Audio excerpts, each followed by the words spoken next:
Cordial saludo, mi nombre es Viviana Marcela Osorio, estoy en compañía de Natalia Pilar Tapias.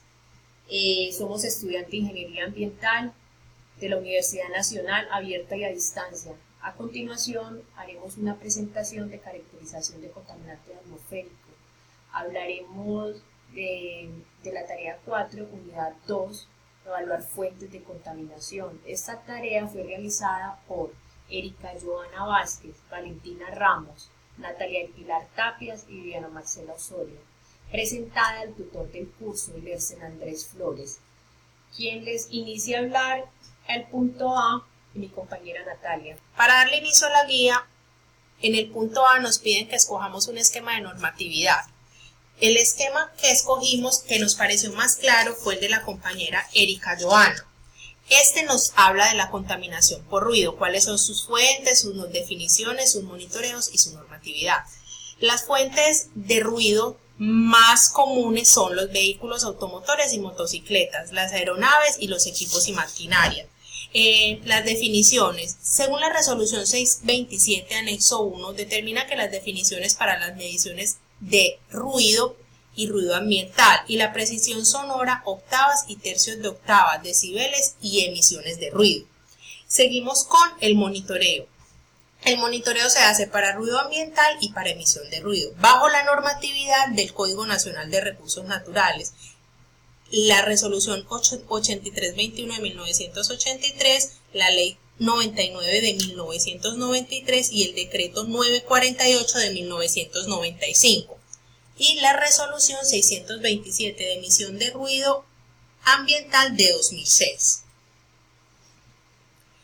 En el grupo debemos aplicar la normatividad legal vigente a una fuente fija de contaminación atmosférica. Bueno, la ubicación de la fuente, escogimos una fábrica de ladrillo artesanal que está situada en el corregimiento del Reposo, en la zona de Urabá, Antioquia. En la fabricación del ladrillo tenemos como fuente fija puntual la chimenea. La chimenea del horno ladrillera El Reposo, aquí en esta imagen podemos observar la altura aproximada de 12 metros desde el suelo.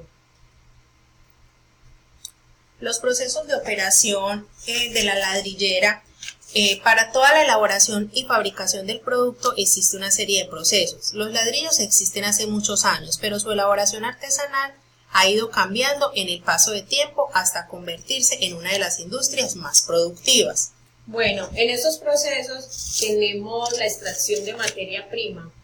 Se extrae la arcilla y se transporta hasta el lugar del proceso. La arcilla es el material básico del ladrillo. Cuando se humedece, se convierte en una masa fácil de moldear y convertirla en el ladrillo. La etapa de maduración. Antes de someter la arcilla al ciclo productivo, se somete a un proceso de trituración, homogenización y se deja cierto tiempo en reposo para que así tenga consistencia y uniformidad de las características físicas químicas deseadas. Tenemos el tratamiento mecánico previo.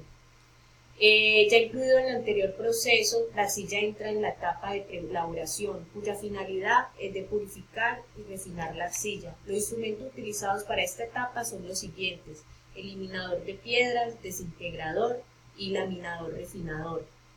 En otra etapa tenemos el depósito de materia prima procesada. Se deposita la materia en silos especiales y techados donde la misma se convierte en un material homogéneo y listo para ser manipulado durante el proceso de fabricación.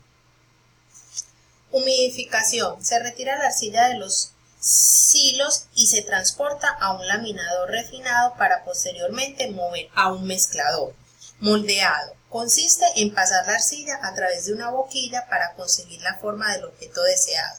Este proceso se realiza en caliente utilizando vapor saturado aproximadamente a 130 grados centígrados y precisión reducida. Con ello se obtiene una humedad más uniforme y una masa compacta. Secado.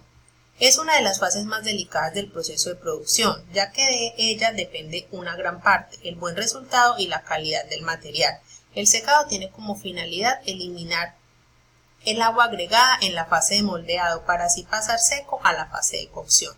Cocción es la fase. En esta fase se realiza en los hornos en forma de túnel de 120 metros de longitud, donde la temperatura de cocción oscila entre 900 grados centígrados y 1000 grados centígrados.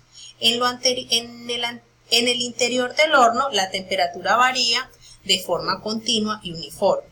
Durante este proceso se produce la sintetización, que es lo que determina la resistencia del ladrillo. Y por último tenemos el almacenaje. Se proceden a almacenar los paquetes o arrumes de los ladrillos en forma de pala. El tipo y consumo de combustible, el contaminante que emite como el uso del carbón, que es el combustible que se usa.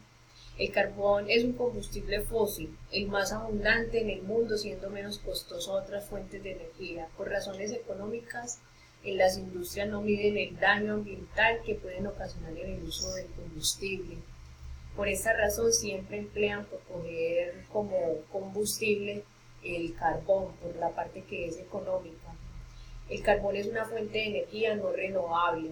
Ambientalistas, conservacionistas y otros opositores del uso del carbón defienden el uso de energías renovables y más limpias como la energía eólica.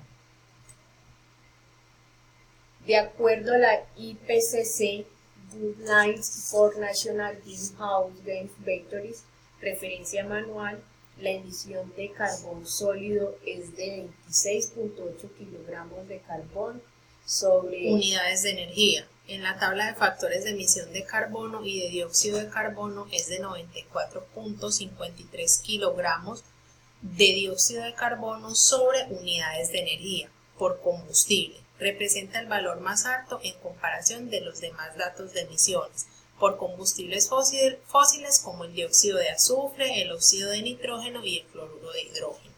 La quema de carbón contribuye a la lluvia ácida y libera grandes cantidades de dióxido de carbono, lo que contribuye al calentamiento global. Contaminación del aire a partir de la quema de carbón representa un peligro para la salud, especialmente para las personas con enfermedades respiratorias. Bueno, las emisiones atmosféricas que pueden generar una fuente fija en la chimenea es el ducto de descarga, el dispositivo sitio por donde se emiten los contaminantes a la atmósfera. Las emisiones generadas por los hornos de fabricación de ladrillo son material particulado, PM10 y PM2.5, dióxido de azufre, óxido de nitrógeno y cloruro de hidrógeno. También trae como consecuencia las lluvias ácidas y liberan grandes cantidades de gases visibles al medio ambiente, así como contaminando a la atmósfera, el suelo y el agua. El artículo 79 de la Constitución Política establece que todas las personas tienen derecho a gozar de un ambiente sano y es deber del Estado proteger la diversidad e integridad del ambiente, conservar las áreas de especial importancia ecológica y fomentar la educación para el logro de estos fines. ¿Cómo controlar las emisiones contaminantes por el carbón? En efectos negativos, con el uso del carbón, debido a las emisiones contaminantes de dióxido de carbono, el polvo del carbón y sus altas temperaturas en la atmósfera, para reducir esto se debe optar por reemplazar el uso de carbón por energía renovable como eólica, paneles solares, molinos de vientos y geotérmicas. Usar transporte público, bicicletas o caminar.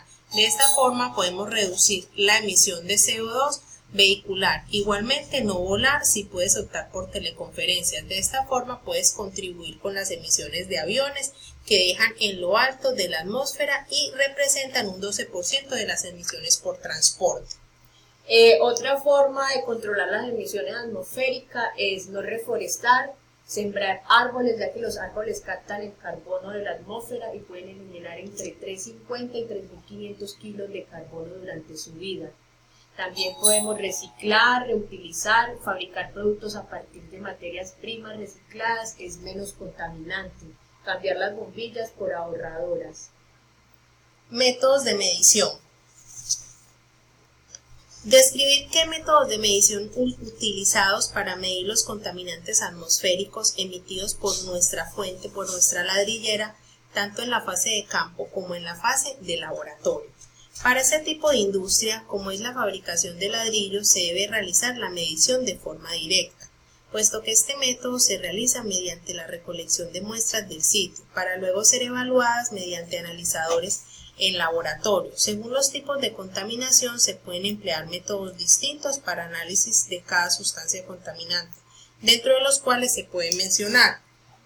Aquí tenemos 7 métodos. El primer método es el cual que aplica para determinar el punto de la velocidad de muestreo para fuentes estacionarias. Segundo método es el método que puede determinar la velocidad y la tasa de flujo volumétrica de la concentración de gases en la chimenea.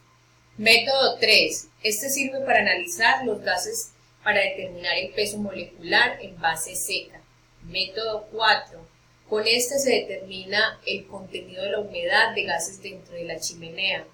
El método 5 se determinan las emisiones de material particulado en fuentes estacionarias.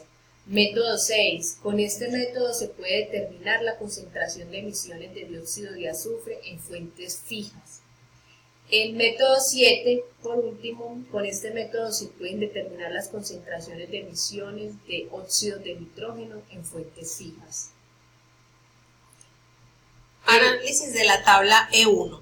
Teniendo en cuenta la tabla, podemos evidenciar que los hornos DDK y FC-BTK no cumplen en cuanto al material particulado, y el proyecto de zigzag forzado y FC-BTK tampoco cumplen para la sustancia de dióxido de azufre. ¿Cómo controlar las emisiones atmosféricas? De lo que hablábamos anteriormente. Para disminuir estos impactos se puede sustituir los combustibles o reducir el consumo de estos, ya que los combustibles fósiles son los más implementados y estos contribuyen al calentamiento global, provocando alteraciones en la dinámica natural. Realizarle mantenimiento a los equipos para mejorar su producción y disminución de residuos tóxicos, usando tecnologías buenas y equipos de calidad. Con esto se ahorra dinero y se mitigan emisiones tóxicas. Sustituir los hornos por otros que usen energías renovables o amigables con el medio ambiente. Implementar en los procesos productivos de dispositivos filtrantes en las chimeneas. Así se logra una reducción de las emisiones en dispositivos que atrapen las impurezas y les dé una buena disposición final. Bibliografías. Quien les habló, Viviana Osorio, Natalia Tapias. Gracias por su atención.